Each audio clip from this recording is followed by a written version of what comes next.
हुआ Donald Trump, उसकी भी है। पर ये हरियाणा वाले हैं, ये फूफाओं की चूड़ी टाइट करना जानते हैं, इनको बहुत अभ्यास है इस बात का। ये सब कितना भी जोर लगा लें, ये प्रगति का रथ रुकने वाला नहीं है।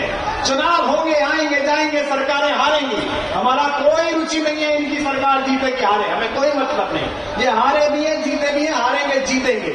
हमें एक बात का मतलब है कि आज से 1000 साल पहले भारत माता के जिस स्वर्ण सिंहासन को कुछ लोगों ने बाहर से आकर तोड़कर हमारी मां के आंचल का टुकड़ा फाड़ा था, इसी भगवे के नीचे, इसी तिरंगे के नीचे, इन 3 लिंगों के नीचे, इस सिंधु नदी के आर पार जहां तक कंधार की सीमाएं जाती हैं, तिरंगा फहराएगा और इसी शताब्दी में फहराएगा, ये विश्वास है। आप सबकी ये पराक्रमी चेतना, आप सबका ये उल्लास समाज के प्रति, संस्कृति के प्रति, धर्म के प्रति और विशेष रूप से देश के प्रति आपकी ये चेतना प्रांजल रहे, प्रकट रहे, जागृत रहे, सत्य को सत्य कहने का साहस आपके अंदर आता रहे।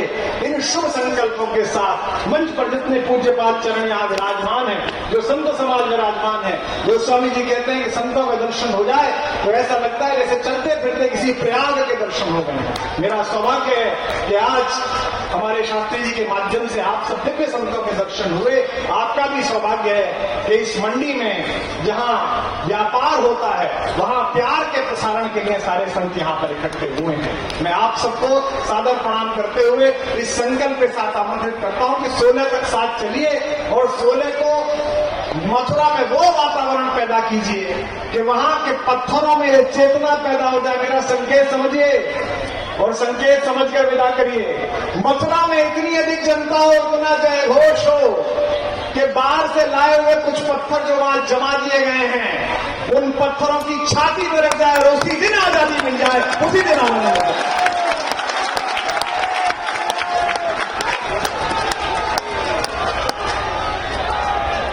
जय श्री राम।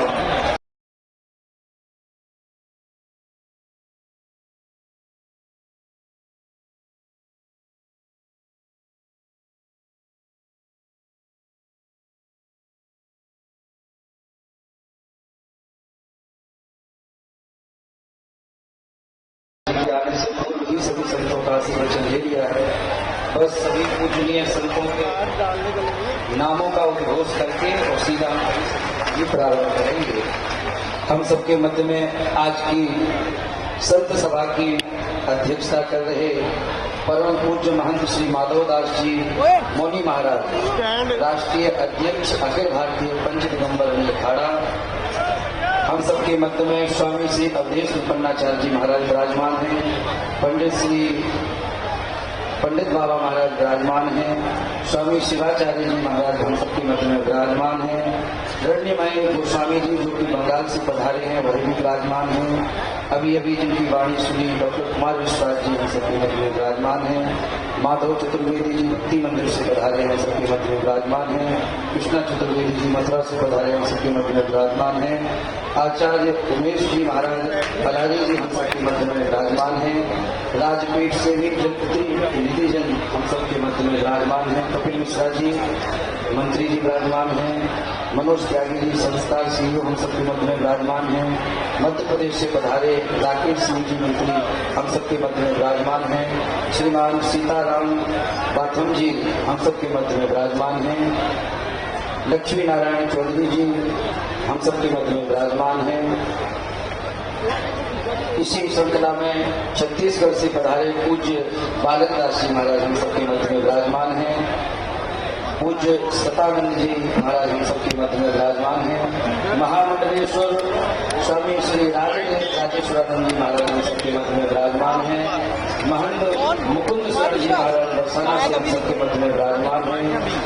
राहुल भैया की प्रस्तुति हम आपने सुनी है। योगी सत्यनाथ जी से विराजमान है। शरणार्थी जी महाराज हम सबके मध्य में विराजमान हैं। गौ सेवक गोविंद दास जी महाराज हम सबके मध्य में विराजमान हैं। अयोध्या हनुमानगढ़ी से परम पूज्य श्री राजूदास जी महाराज हम सबके मध्य में विराजमान हैं। बद्रीनाथ से पधारे परम पूज्य श्री बाली योगेश्वर दास जी बद्रीनाथ वाले महाराज जी हम सबके मध्य में विराजमान हैं। गौ सेवा धाम से पूज्य श्री माधव तिवारी जी हम सबके मध्य में विराजमान हैं और आपके पास में ही एक बड़ा सिद्ध स्थान है श्री चमेली वन हनुमान जी, वहाँ के पूज्य महंत जी घनश्याम वशिष्ठ जी हम सबके मध्य में विराजमान हैं।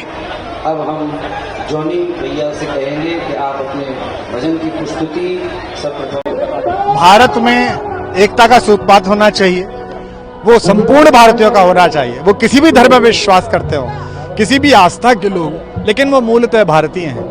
तो एक युवा संत ने संकल्प उठाया है कि यमुना प्रदूषण मुक्त हो, हमारे प्राकृतिक संसाधनों का सम्मान हो और जातियों की वैमनस्यता अलग होकर एक साथ एक समाज के रूप में खड़े हों, देश के रूप में खड़े हों। इसके लिए मेरी शुभकामना थी और उनका आग्रह था, तो इसीलिए मैं यहाँ पर आया। बहुत दुर्भाग्यपूर्ण है, भारत जिस प्रगति के पथ पर है उसको देखकर विश्व की शक्तियां भी डगमगाई हुई हैं और भारत में भी भारत विरोधी मानसिकता के लोग इससे डरे हुए हैं। वो कुछ कोशिश करेंगे, लेकिन मुझे अपनी जांच एजेंसियों पर, अपनी व्यवस्था पर, देश की सेना पर, हमारे समस्त लोगों पर पूरा विश्वास है कि वो 7 समुद्र पार भी छुपे हों। अब ये नया भारत है, घर में घुसकर उनका हिसाब लिया जाएगा और उन्हें दूर किया जाएगा। साथ ही नागरिकों से भी अनुरोध है कि वे अफवाहों से बचें, सतर्क रहें और स्वयं को भी देश की व्यवस्था का हिस्सा समझकर भाग लें। बहुत धन्यवाद। वीके न्यूज, राष्ट्र के नाम।